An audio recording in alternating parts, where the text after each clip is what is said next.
Sound test 1, 2, 3. Can you hear me? How's the sound? Test. Okay, great. Thanks.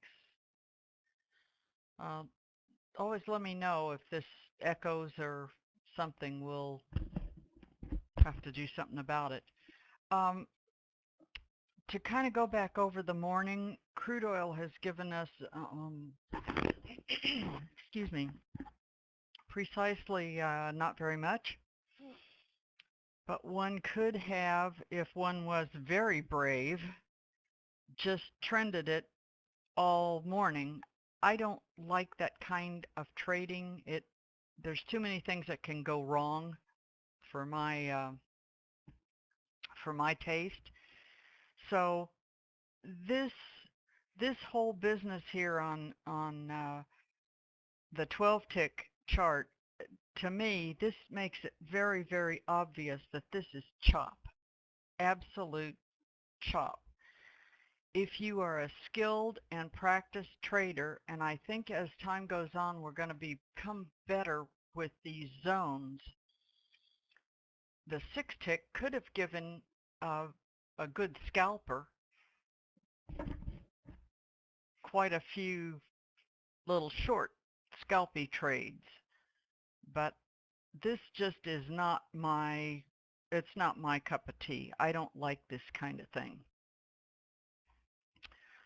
But the good news is many times when it's like this in the morning, in the afternoon, it will take a trend, crude oil will take a trend and give us a decent trade for the day, at least one, maybe two.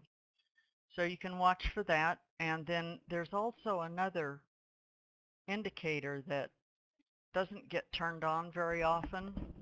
And the problem with it is you never know. It's called the Marilyn indicator. When I get up and leave my computer, great trade shows up. It's got about a 95%. 95% of the time that it works really, really well. So I think one of these days I'll have to invent some kind of a button to let you know. If I'm getting up and leaving, boy, you better be ready for a nice trade. The indices were definitely the place to be trading this morning. My goodness, you could have picked one, pick them all. They were all really, really nice. So for those of you who trade the Q and even if you just trade other indices, this is a morning that, you know, all of our hindsight's fabulous. But becoming familiar with the Nadex spreads would have made a nice, just for the morning, to take those with some time to expire. I think KJ took some of those and in the Qs and probably did very well. Yeah, on bonds. If you trade bonds and futures, just be aware there's quite a bit of risk in those things. But boy, do that when they pay very, very well. I am not liking the way Brent is trending down. And by the way, it's been called to my attention that Ninja does support Brent, and the symbol is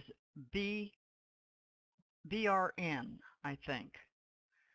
I just try to offload as much of what I don't need onto Thinkorswim to free up the capacity of NinjaTrader with the Apex indicators, because they do take a lot from Ninja.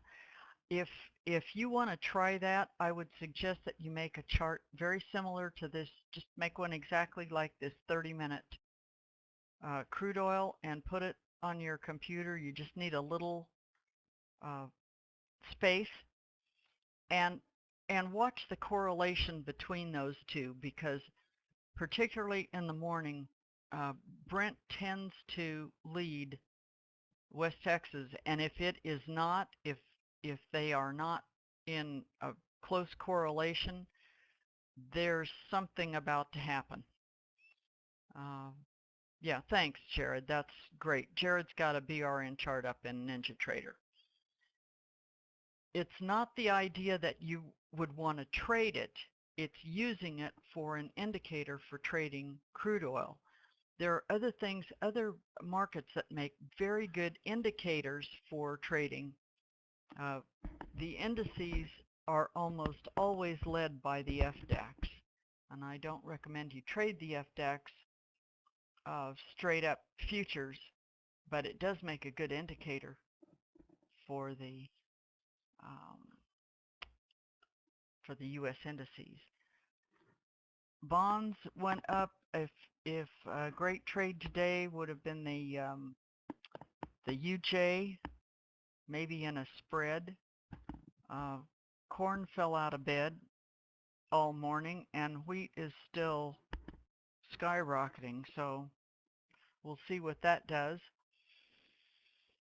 In the afternoon, I would be watching for crude oil to give some kind of a trade, but this is, especially if you're new, this is very discouraging this week because it has just, it's in a bottoming, at least I hope so. It's in a bottoming, it's oversold.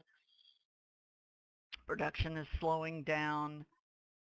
The end of the summer driving season is rolling to an end. So we'll have to see. After Labor Day, things should pick up. So that's about all I know. Somebody in here posted that this room kind of reminded them of the Waltons. And I kind of thought about that and thought about that. And I was thinking, you know, it's not so much the Waltons. It just reminds me more of One Flew Over the Cuckoo's Nest and Lori's Nurse Ratched.